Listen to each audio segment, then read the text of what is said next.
You ask Tiger to solve. This deals with linear equations with one unknown.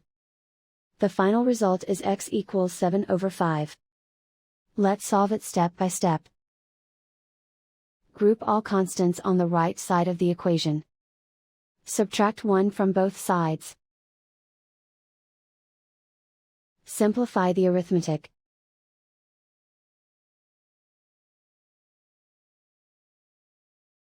Isolate the x. Divide both sides by -5. Cancel out the negatives. Simplify the fraction. Cancel out the negatives. And so the final result is x equals 7/5.